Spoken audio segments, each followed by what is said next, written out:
രാജ്യം ഭരിക്കുന്ന പ്രധാനമന്ത്രി ചോദ്യങ്ങളോട് ഒഴിഞ്ഞുമാറുന്ന ഭരണാധികാരി എന്തുകൊണ്ടാണ് മോദി മാധ്യമങ്ങൾക്ക് മുന്നിൽ വരാൻ ഭയക്കുന്നത്? അതോ ഇതൊരു തന്ത്രപരമായ മൗനമാണോ? ഇന്ന് ഈ ചോദ്യമാണ് രാജ്യത്ത് ഉറക്കെ കേൾക്കുന്നത്. ഈ ചോദ്യം ഇന്ത്യക്ക് പുറത്തുനിന്ന് അടുത്തിടെ നിരന്തരം കേൾക്കേണ്ടി വന്നിരിക്കുകയാണ് മോദിക്ക്. 2014 പ്രധാനമന്ത്രിയായതിനു ശേഷം നരേന്ദ്രമോദി തുറന്ന വാർത്താ സമ്മേളനം നടത്തിയിട്ടില്ല. ഇപ്പോൾ 16ാം വർഷത്തിലേക്ക് കടന്നു മോദി മാധ്യമങ്ങളെ ഒന്നിച്ച് കണ്ടിട്ട്. സ്വാഭാവികമായും ഒരു ചോദ്യം ഉയരാം, മോദി മാധ്യമങ്ങളെ ഭയക്കുന്നുവോ എന്ന്.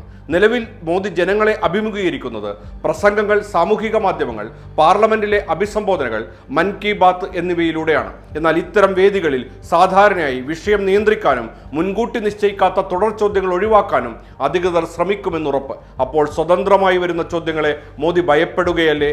നോർവേ, ഓസ്ട്രേലിയ, ന്യൂസിലാൻഡ് സന്ദർശനങ്ങൾക്കിടെ ഈ സമീപനം അടുത്തിടെ വലിയ ചർച്ചയായി.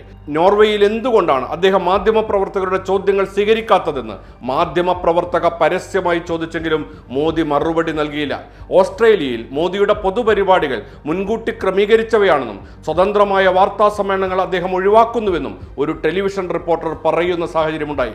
ഇതാ പ്രധാനമന്ത്രി നരേന്ദ്രമോദി മുൻകൂട്ടി നിശ്ചയിക്കാത്ത പത്രസമ്മേളനങ്ങൾക്ക് തയ്യാറാകാത്തതിനെ ന്യായീകരിച്ച കേന്ദ്ര വിദേശകാര്യ മന്ത്രാലയ ഉദ്യോഗസ്ഥരെ രൂക്ഷമായി വിമർശിച്ച് എഡിറ്റേഴ്സ് ഗിൽഡ് ഓഫ് ഇന്ത്യ രംഗത്ത്. തെരഞ്ഞെടുക്കപ്പെട്ട നേതാക്കൾ മാധ്യമപ്രവർത്തകരുടെ മുൻകൂട്ടി അറിയിക്കാത്ത ചോദ്യങ്ങൾക്ക് മറുപടി നൽകുന്നത് ജനാധിപത്യ പ്രക്രിയയുടെ ഭാഗമാണെന്ന് ഗിൽഡ് പ്രസ്താവനയിൽ പറഞ്ഞു. അധികാരത്തിലിരിക്കുന്നവരോട് ചോദ്യങ്ങൾ ചോദിക്കുക എന്നത് ജനങ്ങളുടെ പ്രതിനിധികൾ എന്ന നിലയിൽ മാധ്യമങ്ങളുടെ ചുമതലയാണ്. മധ്യസ്ഥർ വഴി ആശയവിനിമയം നടത്തുന്നതിനേക്കാൾ ജനങ്ങളുമായി നേരിട്ട് ഇടപഴകാനാണ് മോദിക്ക് ഇഷ്ടമെന്ന് വിദേശകാര്യ മന്ത്രാലയ സെക്രട്ടറി പറയുന്നു.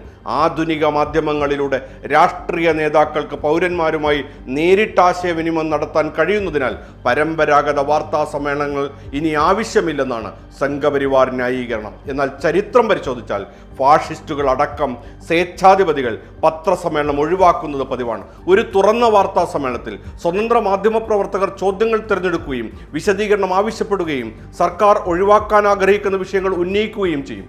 ഇന്ത്യ നവ ഫാഷിസ്റ്റ് രാജ്യമായതിനാലാണ് മോദി ചോദ്യങ്ങളിൽ നിന്ന് ഓടി രക്ഷപ്പെടുന്നതെന്ന വിമർശനം ശക്തമാണ്.